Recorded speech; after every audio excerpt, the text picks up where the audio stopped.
এটা ফুটা পয়সা, যে আগে বলতো না যে তোর কাছে তো ফুটা পয়সাও নাই, এই ফুটা পয়সা। কি রে ভাই, এগুলো কি আপনার ডায়েরি নিয়ে পয়সা আছেন কেন এতগুলো না ডায়েরি? না না, এটি ডায়েরি না, এটি বড় বড় মেডেল এবং কি কয়েন। দেখেন এই যে আগের ওরে দিনের ভাই, কয়েন, বইয়ের ভিতরে সব বুদ্ধি কয়েন, সব কয়েন এই যে দেখছেন, এগুলো প্রাচীন কালের।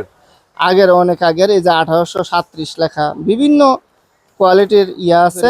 বিভিন্ন দেশেরও আছে না ভাই? হ্যাঁ, বট গাছ মার্কা, তারপর রাম লক্ষণ সীতা, বিভিন্ন কিছু আছে। এই যে দেখেন এগুলোর আচ্ছা, ভিতরে এই অনেক যে এগুলো অনেক তো কিছু। অনেক আগের মুদ্রা, অনেক আগের মুদ্রা।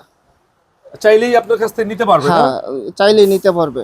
এই যে আচ্ছা। দেখেন যখন ডেট হয় নাই ওই সময়কার মুদ্রা এগুলা। কি ভাই, এটা আগের দিনের দলিল, এক একটা ওরে ভাই। এলাকাটা জানি ইয়া করবে, পিতলের দলিল। আপনি এক হাতে আলগানটা খুব কষ্টকর। এইগুলো ভাই, আছে। এগুলা কি ভাই? এইগুলো হচ্ছে এই যে দেখেন গণেশ পার্বতী, এগুলা আছে। ওয়ান ইউকে লেখা, মানে এন্টিক্স না ভাই? এন্টিক। আচ্ছা। আপনার 1818 সনের। এরপরে এই যে দেখেন বিভিন্ন ধরনের বিভিন্ন মুদ্রা, ধরনের মুদ্রা, মেডেল এগুলো মেডেল পেয়ে যাবে নাকি?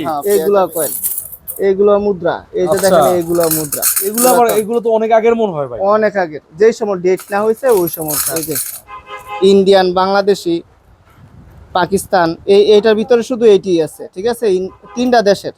আচ্ছা, মানে আমি তো বলছিলাম মনে হচ্ছে বইয়ের ভিতরে ঠিক আছে, মুদ্রা। এই যে 1 আনা, হাফ আনা, 2 আনা, এটাই আমার সেই ফুটা কাছে পয়সা। আছে। ফুটা পয়সা আমি রাখি।